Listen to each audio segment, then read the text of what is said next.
All right. We're going to start off. Welcome, everybody. Today is June 14th. This is the Wednesday's CalPADS Q&A.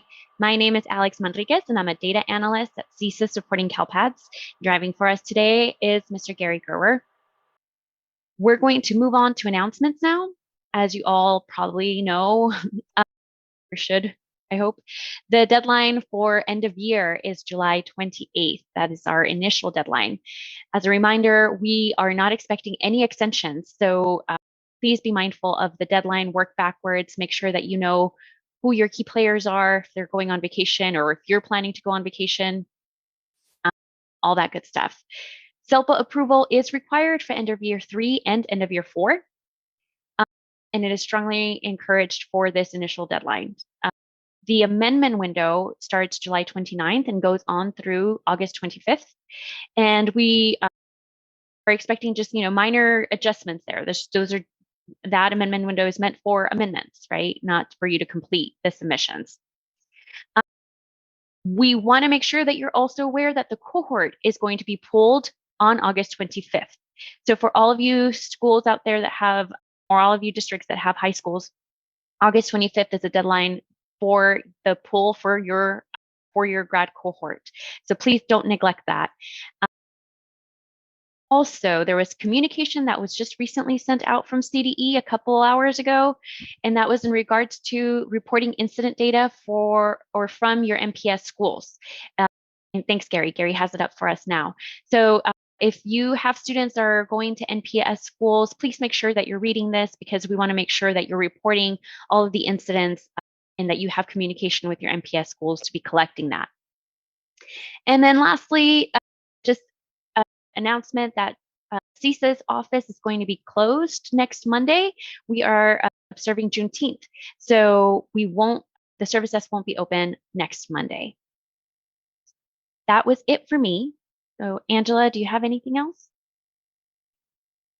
Just my usual that we are up to date with our active and fixed known issues as of around 1 o'clock, I think it went in. So we had a deployment yesterday, and so that's current, and I don't have anything else, Alex. Awesome. Thank you. Let's go right in then. And we're going to start off with Eldrick from Fresno Unified. Says, in preparation for initial LPAC testing in July, our assessment department is planning to hold tests as early as July 5th. However, the fact is that we cannot send over SELA TBD records until July 1st. And because this year, July 1st falls on the weekend, if we were to send over the SELA TBD records on Monday, July 3rd, will students show up in TOMS and TD at the test delivery system on Wednesday, July 5th? Good question. I believe it takes up to 48 hours for CalPADS updates to show up in TOMS. And so that would cut it close, but it should work for the 5th. It should. I just would like to confirm with ETS that they actually process those records over the weekend. Okay. I cannot remember,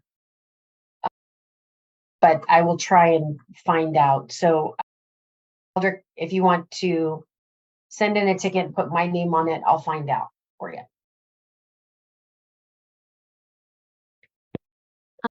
Sandra, Q1. Our LEA will be testing during the summer and would like to get a head start in uploading the data to make sure everything runs smoothly before testing starts. Our LEA is able to start requesting SSID and posting SENR and send for the 23-24 school year. Yes, Sandra. You can go ahead and start submitting that SENR with that 23-24 with the expected start date for your first day of school. That's totally fine. But one thing I would advise is if you're going to do that, I know this goes without saying, but please don't create mids. Because if the student has already been tested somewhere, it creates major problems. So just make sure you don't create mids.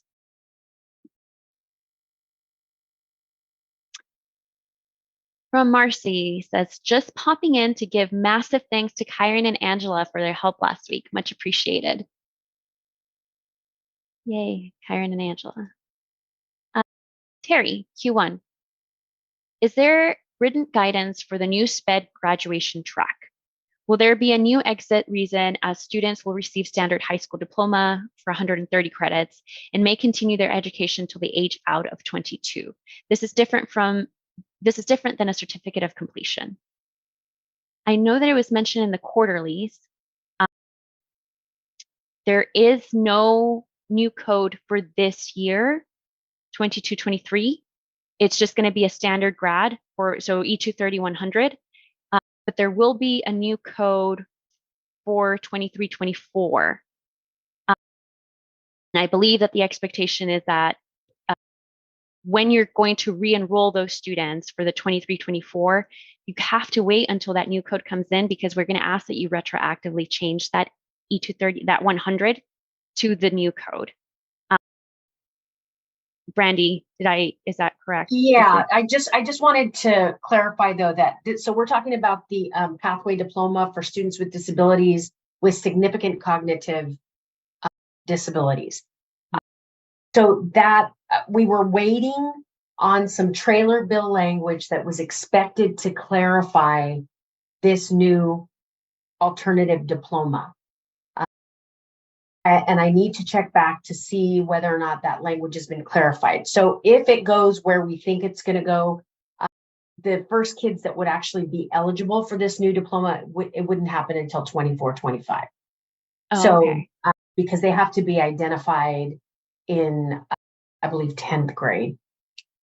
So anyway, we're waiting for the trailer bill language before we're issuing formal guidance on this. Bottom line is there probably will be a new code. And in fact, it's already in the code set for the alternate diploma.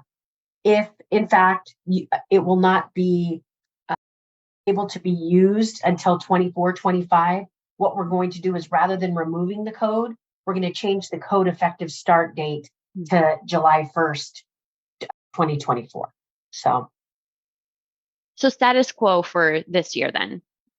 Right, exactly. Yeah, you're going to have to report them as standard high school grads this year, but based on the trailer bill language, it doesn't look like there will be any kids that were eligible. Okay. Erica, Q1. A student is a graduate in 2 LEAs. Student was enrolled in 2 sites and graduated in February from 1 LEA and in June from my LEA. I cannot tag them since they are CCE. I believe only one can claim the grad.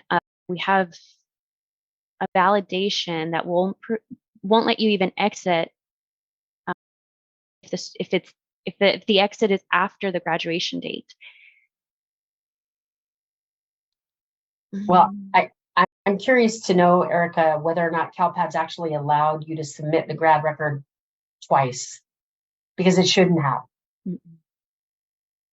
Or it sounds like, oh, you can't tag them as a graduate. They can't be a graduate in 2 LEAs. So theoretically, the first LEA, they would be considered a graduate.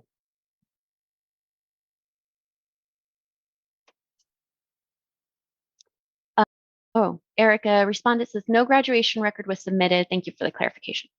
Cool. Robin from Benicia, Q1. We just got a new special education data coordinator. I've linked him to the end of year 4 training on the CCIS YouTube, the new SPED CALPADS list, and I'm wondering on getting him onto CCIS Bridge. Any other good SPED CALPADS resources I should point him to?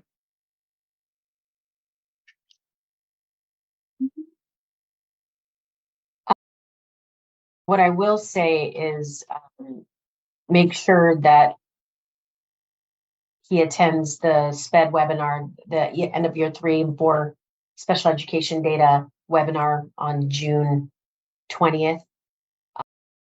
And I can provide the registration information for that in just a little bit. But the other thing is, you want him to subscribe to the CalPADS SPED support mailing list. And I'm typing that in the chat as we speak.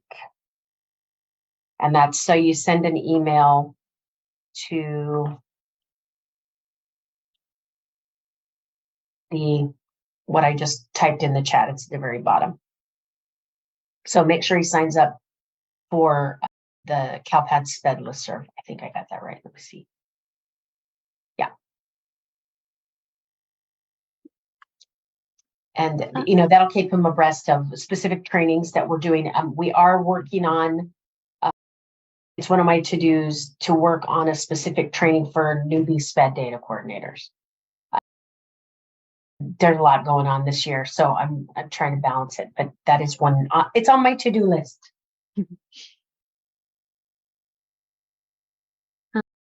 Okay, Dana from Apple Valley, Q1. What is the benefit of marking a CTE, CCAP, early college program course with a state course code of college course instead of using a CTE state course code and marking it as dual credit? I don't know that there's a benefit. If anything, there's what's the opposite of benefit? Disadvantage? Right? We want the state course code to be the CTE instead of the college. Right. So bottom line is that this issue always comes up because districts are under the misunderstanding that one course can make a student prepared in the CCI. Okay. So because remember, you have to be a CTE completer, and additionally, if the student earns college credit, then those two things together equal prepared, right?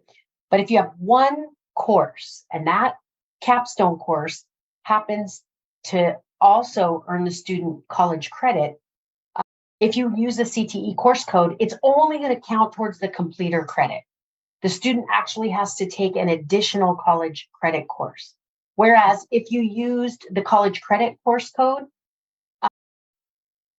you would have no way for the student to meet the CTE completer credit.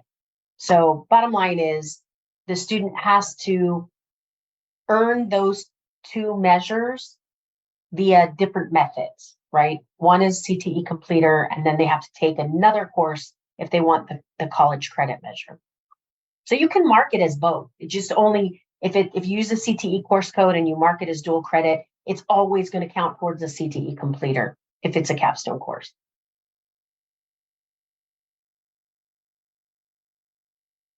Catherine, Q1. I have a student that is showing as a dropout. After reviewing this information, it appears to be a student that was not marked correctly as a completer in 2021 school year after the student completed the needed summer school credits. I'm not sure how to fix this.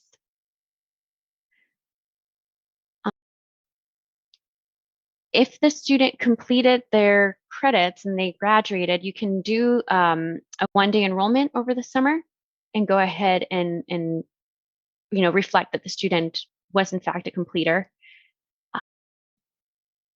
Depending on the date in the summer, I think that's what's going to determine whether they show up in this cohort or the prior one, right? They're saying 2021 school year.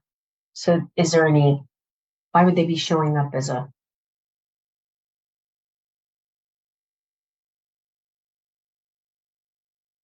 2021? What are you counting to? You might want to just send in a ticket with the SSID. Yeah. Let's take a look.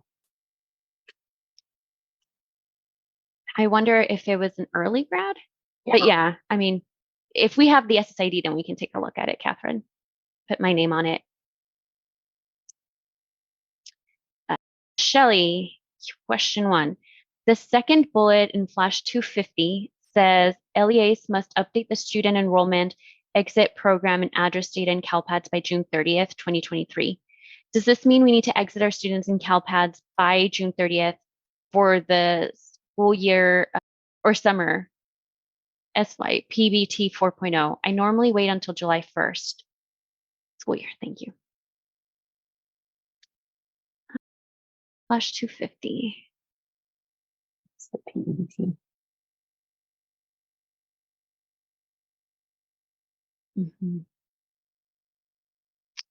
I think, is it because they're going to be pulling the information?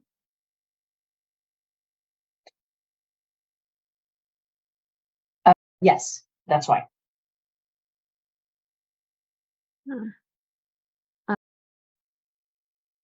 So yes, Shelley, if by June 30th you can submit all of that exit or update the addresses, I think that's the guidance issued.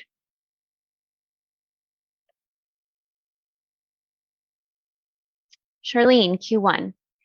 We used to rely on SSID extract to capture the students with disability records. After the redesign, we run the SSID matching tool first, then request SSIDs without match. How do we continue to capture the students with disability records connected to the newly requested SSIDs? The SSID extract file shows all active students. Charlene, you still would be using that SSID extract. Even though it shows every single student in there, those new students that you requested SSIDs for would be part of that SSID extract. So you can still use that. There are a couple of columns that you can filter off. The first one is the enrollment start date. So you can filter on, for example, if you know that your students that you requested an SSID for were just from May up until today, you can use that as a when you're downloading the SSID extract. Or you can also do it by SSID create date if you want it to filter on that one instead. If you know, I just created these SSIDs and that's all I care about, you can filter from that column.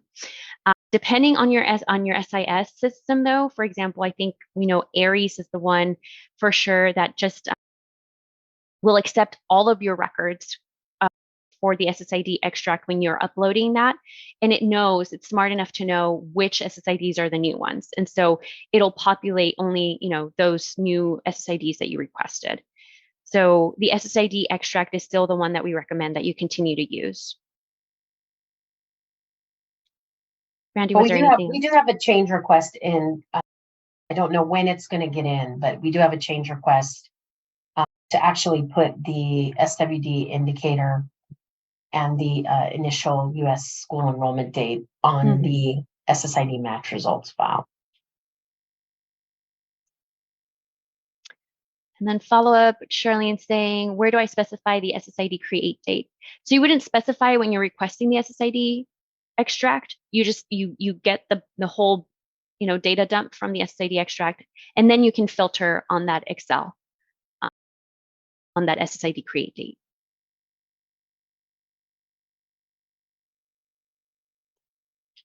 May Q1. I know we cannot create future TBD ELAS records. However, is it okay to add TBD ELAS records with today's date so that I will be in TOMS the first week of July? We are able to manually add the records in CALPADS ODS, but I want to make sure we'll be okay for TOMS.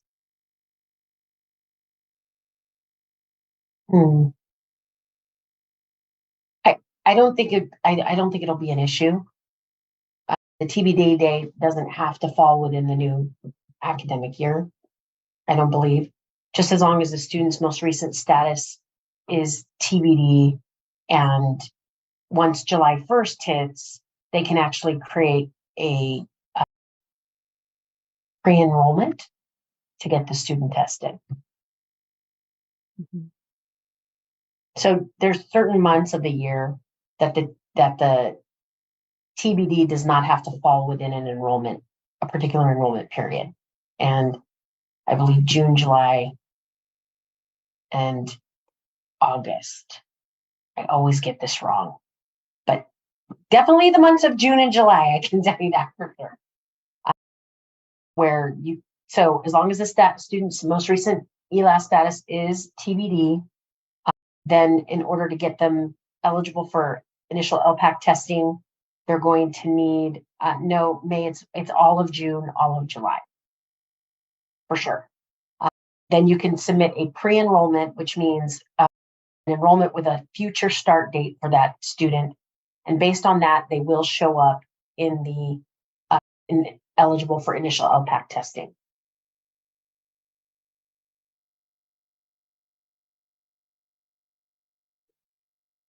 Moving on to Argelia, the SPED team held an IEP meeting while the student was enrolled but not attending. Heron attended. The student was then exited prior to the meeting date as the family reported moving out of state. SPED, when uploading data, now gets an error as they are trying to submit the data and the student is not enrolled. What is the best practice to report this meeting? The recommendation was to enroll the student for 1 day, upload the data, then exit with N470. Is there a better practice? What are other districts doing? My recommendation, if the student already has an enrollment, my recommendation would be to just temporarily remove that exit and exit reason, submit the SPED, and then just re-add the exit. I agree.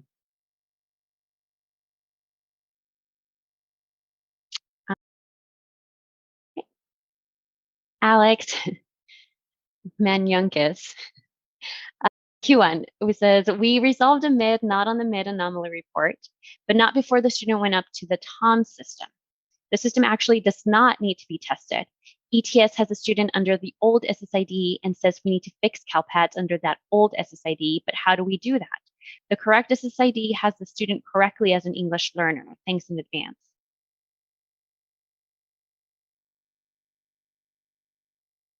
So it sounds like a multiple identifier was created for the student under a new SSID, and that student was sent over for testing. So I'm assuming that you've resolved the mid. If you've resolved the mid, then that goes into the one of those SSIDs is retired. So ETS does get a list of retired SSIDs, and they will associate the score with the correct. I mean, bottom line is, I don't think that there's anything that you need to do, right? They have a process for this and as long as the student wasn't already tested, right? As long as they never started testing under the new SSID, you should be okay. It's just that they don't do this process every single day. I believe they do it on sort of a cycle where they clean up all of the retired SSIDs. So I'm not sure.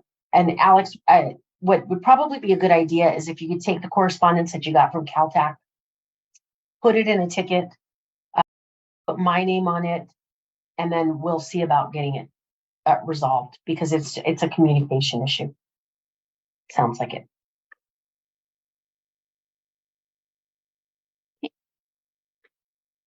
And then at 3:12, Brandy posted the email to subscribe to the CalPADS listserv. So if anybody is interested in joining that SPED listserv, that's at the 3:12 timestamp. Elsa, Q1. A couple of my students had E150 mid-year grade level changes, and this has messed up their cohort year. Should this happen?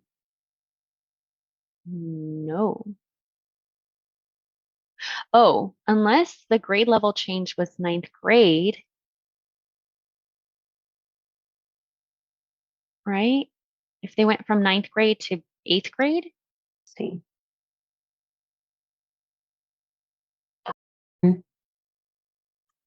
Yeah, that would definitely do it. Is if they changed from either 8th to 9th or 9th to 10th, something like that.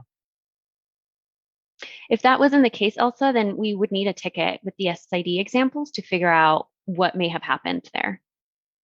But 9th grade is what gets you into the cohort membership. So that may be what's happening with these students. Rebecca, question 1.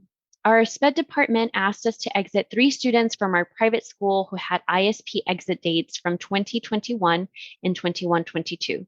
I looked in CalPADS, but the SPED records have no exit dates. One of them did have a 900 for the education plan type for not eligible, but not sure if that one would still need the exit date as well. I was going to do it until I saw this. If they send up the SPED records with exit dates, is it okay for me to exit these students as a prior year since data was already certified as the records stand now? If so, then does the one with the plan type 900 need the exit date sent up as well?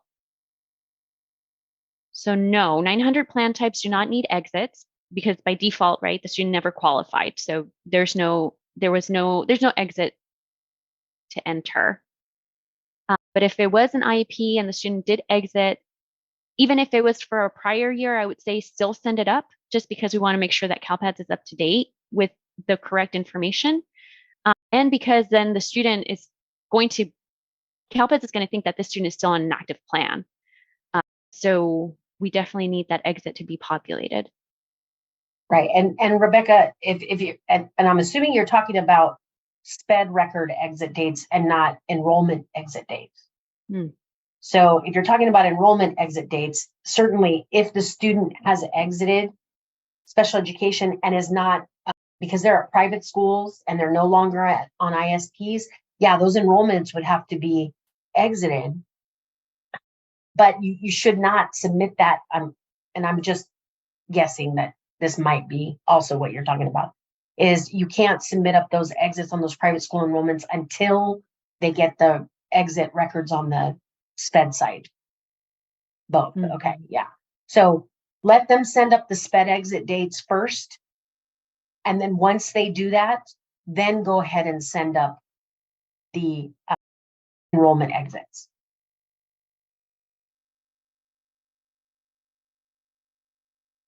Okay. I think we're next is Loretta, Q1. Says, my new CBO mistakenly marked 2 of my sites as receiving targeted Title I assistance when we are actually district-wide. She has since corrected her submission and recertified her reporting. I am still seeing Cert 97 errors for those 2 sites. Do I have to do anything on my end to clear them, or will they go away on their own as soon as her recertification is recognized? I would think as soon as they recertify, I don't know if that's possible. I don't know the CARs very well to know if they can just recertify. Sorry, I did not. Let's see. This is Carrie's question. Loretta, 313.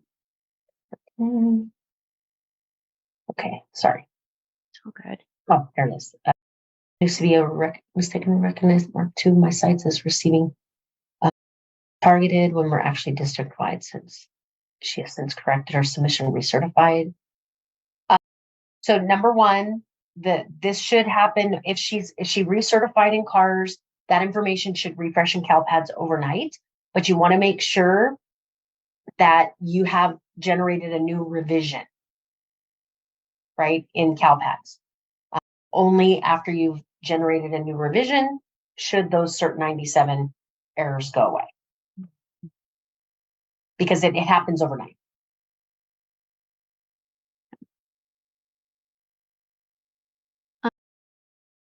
Catherine, Q1. They are showing because they had a no-show 21-22 school year. Not sure, is that in response to something? I think that's the dropout question we're talking about.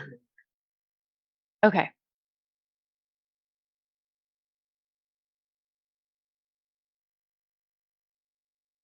Yeah, I think we send the ticket. Loretta, I noted your question too, and we'll circle back. Sean, Q1. June 20th, SPED meeting is a repeat of the first training that was full, correct? I just want to ensure I'm not missing anything.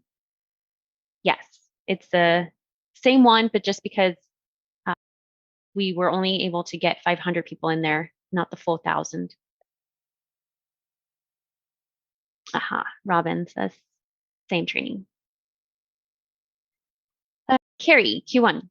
I am getting error Cert 97 on end of year 2 for Title I funds. I have one staff member paid with those funds, but they do not interact with any of our students. How do I fix this?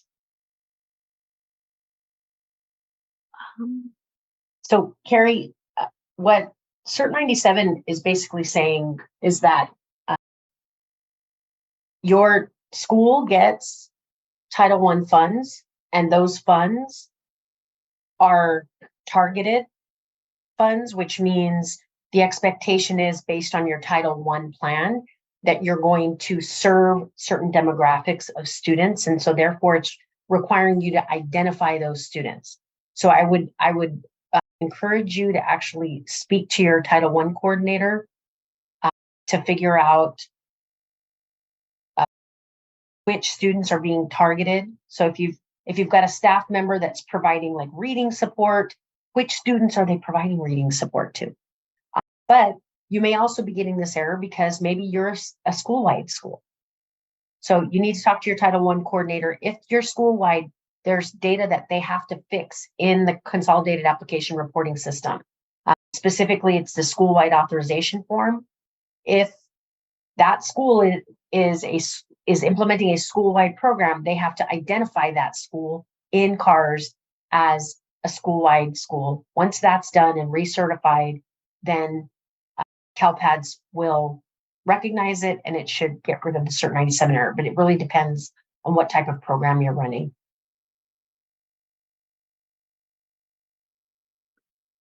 Claudia, question 1. My 5.1 report is not populating Title I Part A, school-wide program counts, even though the CONUP is certified. I don't see this in the known issues list, and it is affecting several schools. All have a Cert 73 warning on the EOY 2 submission. Is there a fix? I know that it is working for some because I've gotten tickets where I've seen it. I think what we would need then is just the ticket. And if you could attach your certified report, that would be that would be helpful. And then if we can't figure it out, we'll escalate it to CDE just because we don't have access to CARS, but I know that it is working.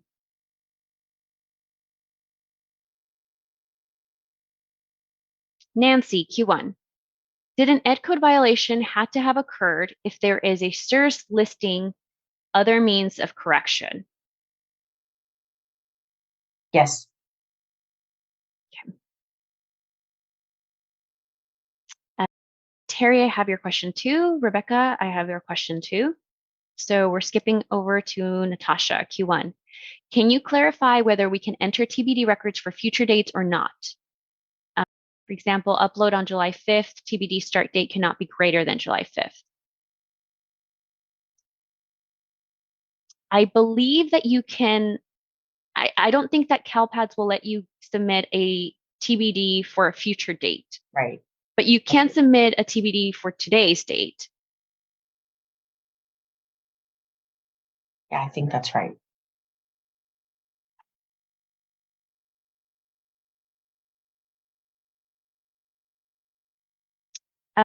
Elsa's, I think this is a response. One went from 9th to 10th and the other from 10th to 9th. Yeah, so that's the 9th grade is the piece there. If they have a primary enrollment and they're in 9th grade, automatically part of that cohort. So that's what happened there.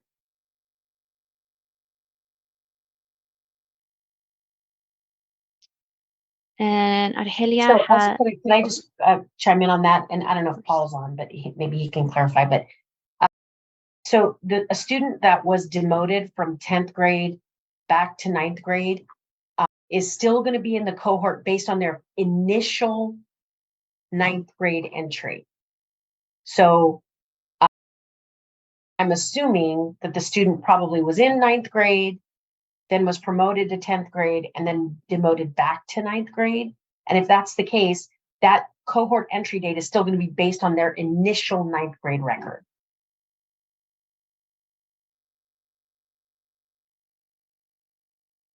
Yeah, that's my understanding as well. But if they change the initial record, that grade 9 record that was put in erroneously or was only there for 2 days until they demoted him back to 8th grade, whatever it was, if that record goes away, then it's the first instance of the grades 9 through 12 after that actually counts as their initial grade 9 record. But yes, you're right. If that single record does remain and it is accurate and correct, then yes, that is the cohort they will be identified in. Right.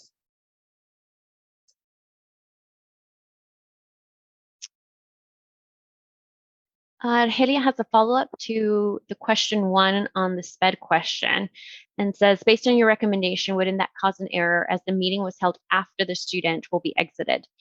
For example, the exit date is March 4th, but the meeting date was March 21st. By removing the exit date, the data will go, but once the exit date does go in, would that result in an error?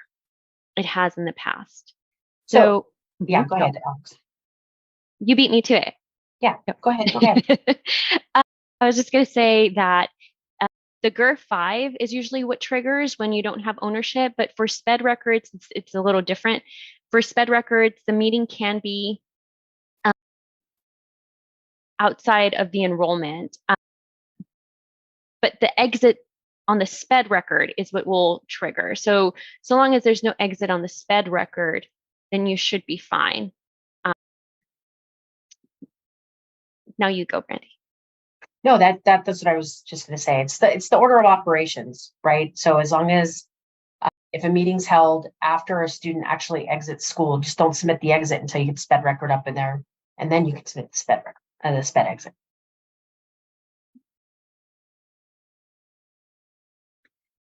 Suzanne, as question for Brandy, Q1. I can't remember, are we supposed to upload all our students' DAS records to ISAC or just our independent study students? Sorry, I think I am confused about the name of the system. Independent study attendance collection. Makes me think just independent study students. So it is all students, and that's because they're counting students who had cumulative excused absences of 5 days or more within an academic or within a month towards the PEBT benefit. So just send up everybody. That's what I would do. Mary, Q1, is the SELA ODS download working? I'm expecting students that have recently RFEP to be in there. I'm wondering if you can review the process for coding.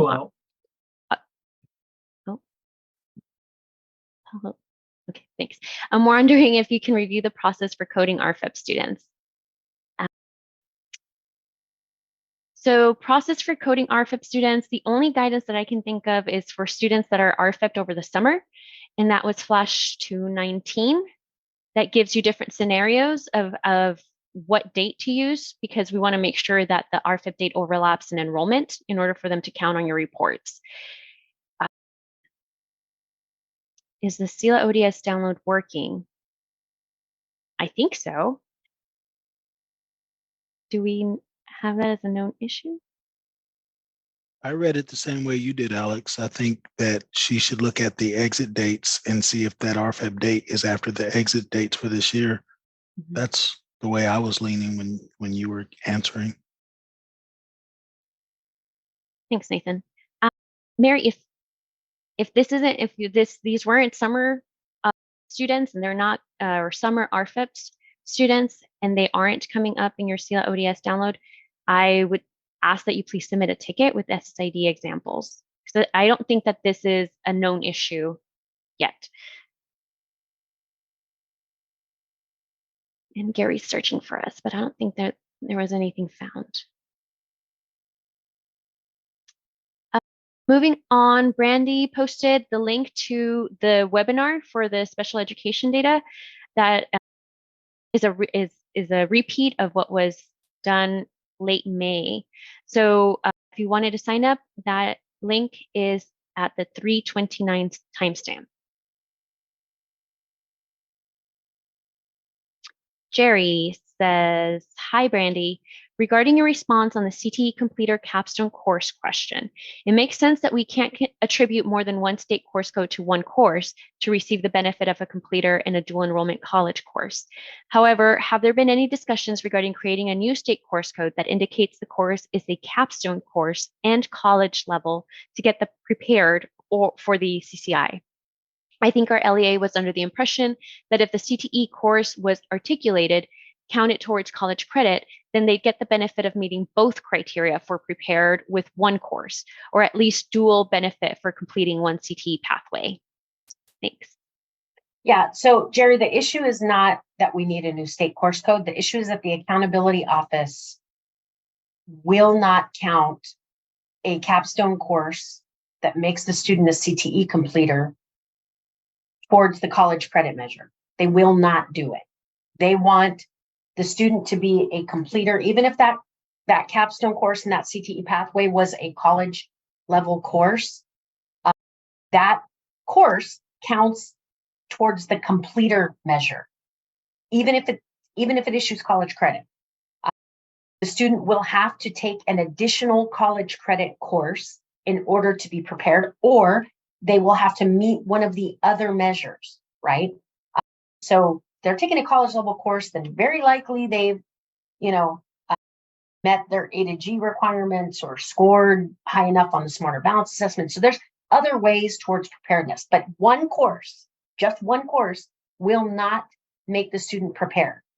Now, if the state board in the future, I know they've thrown it around in the past, when the state board and the accountability office begin development on a well-prepared measure, then courses that meet more than one criteria are going to play a role in that, but not at this time.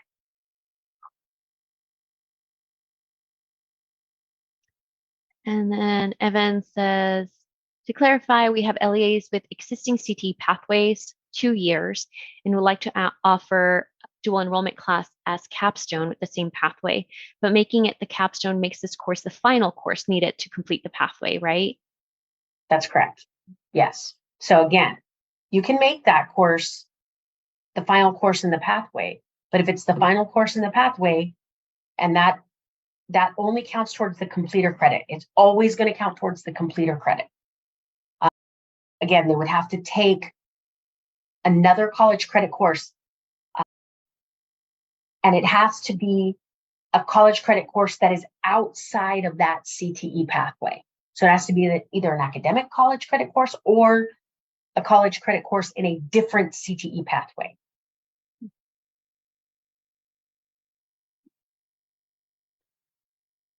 Okay, Charlene, I see your question 2. Same, Suzanne and Rebecca, question 3. So we're skipping those. Answer Loretta. Derek, Q1. Does a home hospital placement necessitate an IEP amendment CALPADS transaction? Thinking specifically about program setting and services. Thank you.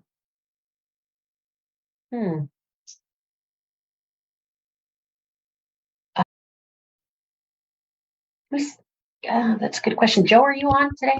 Yeah, I saw the question, Brandy. Yeah, I mean, you should actually make sure that your placement, specifically the program setting, is up to date. If there is a change there of placement, and obviously ensure that you have already informed consent, or make sure that that is being coordinated with the IEP team and the parents as well. So that's my understanding. And you could submit that as an amendment. Yeah. I mean, if there's, it's the same thing as like what we're doing with the placement with the 590 SPED 590-591 accordingly, right? So you have to make sure that they are up to date so that we could actually report those program setting to our respective federal reports on a timely manner.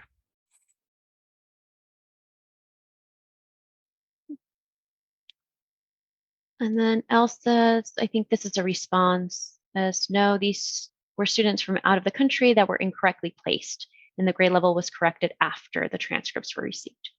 So that's still the cohort people. Yeah, I mean, if that's the case, Elsa, then you should, rather than changing the grade level, you should delete the prior grade level. Of course, the only problem is, and I don't know if anybody from CSIS has any recommendations, but if that's the very first enrollment that was created was erroneous, how do they have to create another enrollment and then delete the other one, or? I mean, if they just changed the grade level. But they have to delete it and then resubmit another one. Yeah, I think that's the only way to do it. But if it's the very first enrollment, that's the only enrollment in there, they can't delete it. So they have to create a subsequent enrollment and then they'd have to go back and delete the other one and then change the grade level on the new one. I'm not sure. It is kind of crazy, but yeah, if it is the only one, then yes. The only thing I can think of, if you're going to keep the same start date, changing the original to a 20, no showing it, or yeah, and dating it, and then recreating it with the right one. So and then grade deleting level it. is part of the primary key, I don't think so. or is it just the enrollment start date and the SSID? Because if that's the case, then you can't change it. Yeah. I was just thinking that it may have been part of the primary key. I couldn't remember. For some reason, I think it's not, but we'd have to check It's not. You had it right, Alex. So no show. The first record. Add the right one and then delete the original. But yeah. It's not fun, Elsa. That part is a little tricky. All right, so Mary's saying it is not after their enrollment exit date. And I have forgotten what that's about.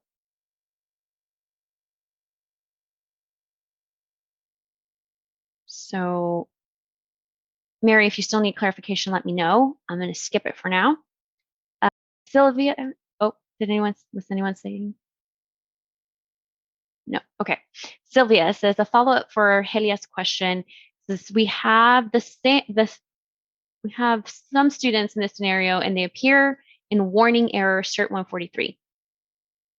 And I believe that's where the SPED record is after the student's exit.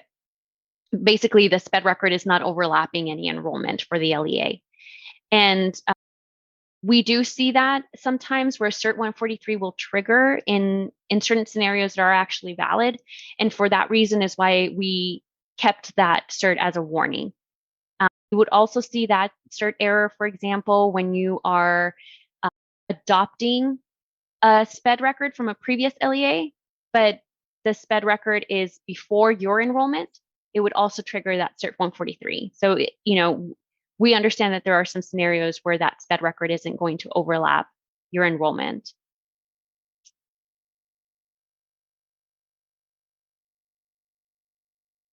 Mary Masters has a question too. I've written it down.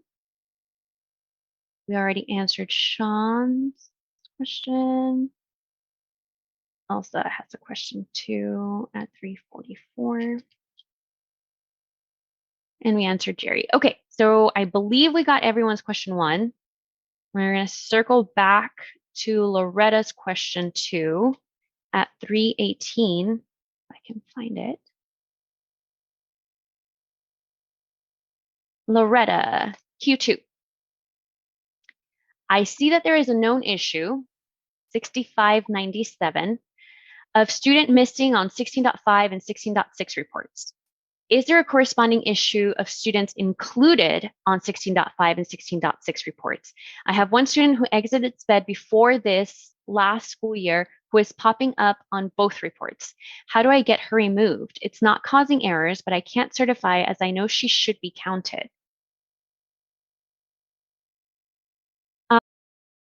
I'm wondering if the student was exited from a previous school. It's that issue where, they were with you, then went to a different LEA, exited SPED there, and now they're back with you. Is that the case, Loretta?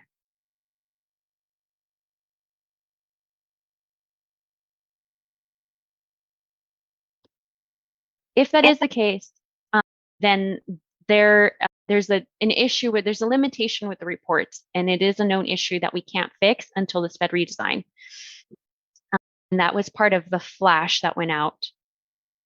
Can't remember what the flash number is, but essentially we just kind of have to live with them being included in your reports, but the SPED office is aware of it. And when they're pulling the data, they're not counting those students for their counts to the feds. But if this is not what you mean, then I think we would need a ticket to figure out why the student is being included.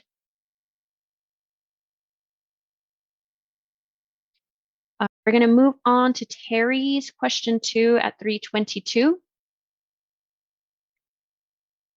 And Q2 reads, our SENR final file is taking extremely long to process.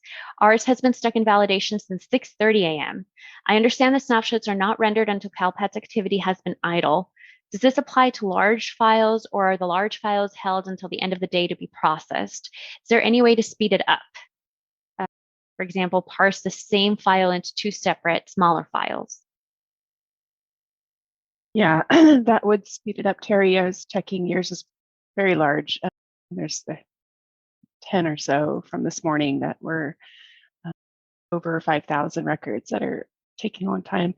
I don't believe they hold them till after hours. I'm going to ask tomorrow in our scrum because I have seen that the large ones are taking a really long time, but yours is like over 37,000, right? So it definitely will process tonight. And what was the first part of the question? The snapshots? Yeah, she's saying that she understands the snapshots are not rendered until CALPADS activity has been idle. And so wondering if this applies to large files or the large files held. Mm-hmm.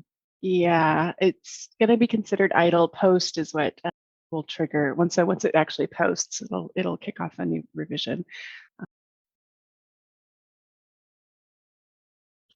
And I don't know, Brandy, if you know, is it just system slowness for large files, or do you happen to know if they hold the large ones till after hours? You know what? I do not know. I'll find out. I'll ask tomorrow because I have seen that behavior before, especially with the SCNR and SIMP for files. Going to move on right below that with Rebecca's Q2. I know we are exiting all students from TK program this year, but is it recommended to exit students for the year from our California programs that pertain to end of year 2 before we certify that submission? Meaning if they won't be returning to us, since the ones we use for end of year 2 at our LEA are all eligibility programs, and we would leave them open if they are returning to us and to the same school, but not if they are leaving us or changing schools.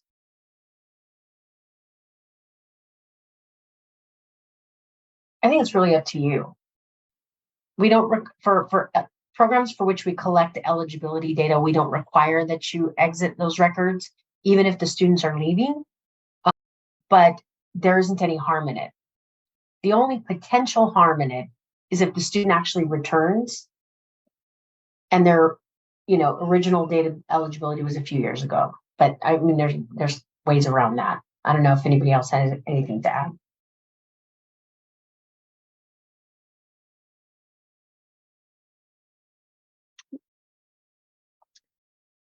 Moving on to Charlene, Q2 at 3:32 says, is it okay to have students with plan type 700 in our private school group? I was afraid they will trigger the Cert 145 error SPED record missing for student enrolled in private school.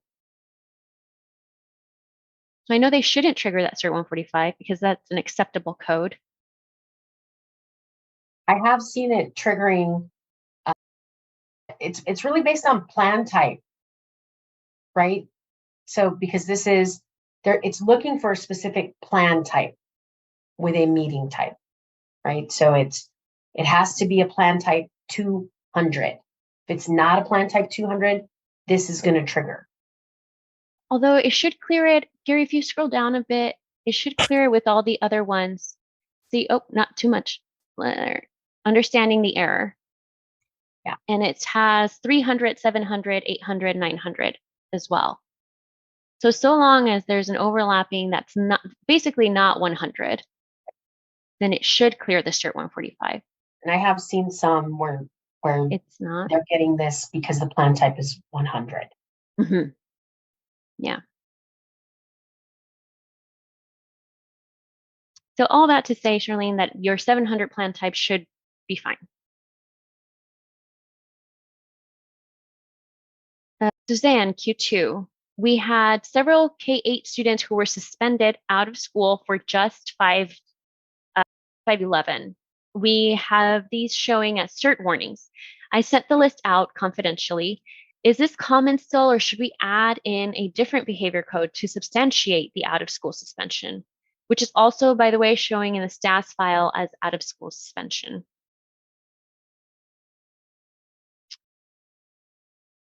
The reason that this is a warning is because it is legal for a teacher to suspend a student solely for defiance or disruption, right? That's the reason this is a warning.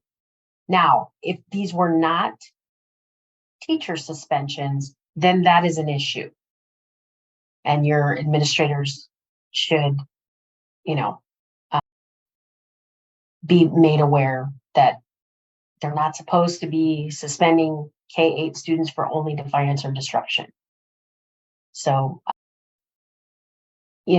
what you decide to do locally and the data that you decide to capture locally to discern an out-of-school suspension by teacher suspension or by an administrator, that's up to you. It's not something we currently collect. And like I said, the reason it's a warning is because we cannot discern whether or not it's a teacher suspension. Okay, so if it's the admins, yeah, that's a problem. They're not supposed to be doing that.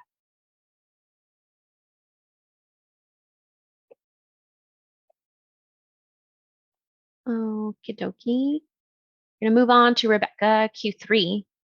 What would cause the CONAP report counts not to match our 1.17 Fall 1 certified report if it states the counts are from Fall 1 cert? I checked this year and last year, and we were not able to match up the counts.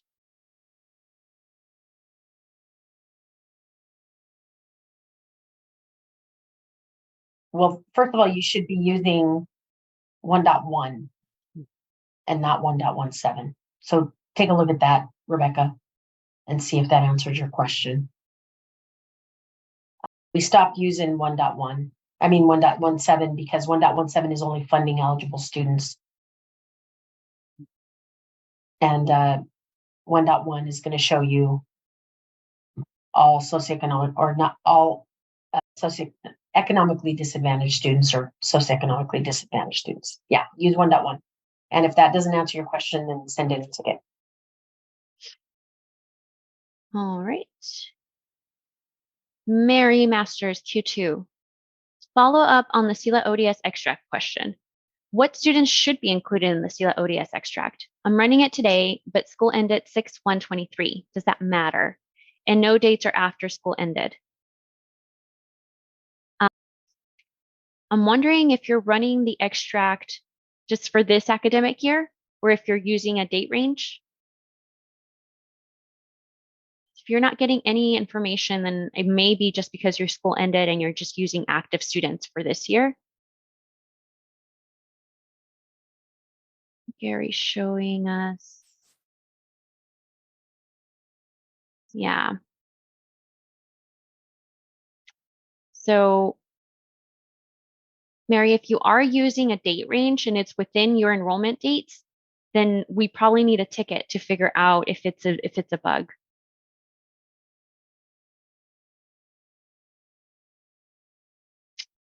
And then we move on to Elsa's Q2. So regarding question about uploading SELA, I was getting the format 9 invalid column count for file type rejection when trying to upload SELA today, even though I was using the SELA file template. Tried 3 times and with newly downloaded batch file template, still got the error. So Elsa, I saw this earlier in the week. I think it's only happening with the Excel version, so format. So if you were to convert that file to a CSV, comma delimited, and trying uploading that way, it should work fine. Now, CalPADS should accept the Excel version, but for some reason, that's what worked the last time. I didn't know if it was just a glitch, but it seems like it's recurring.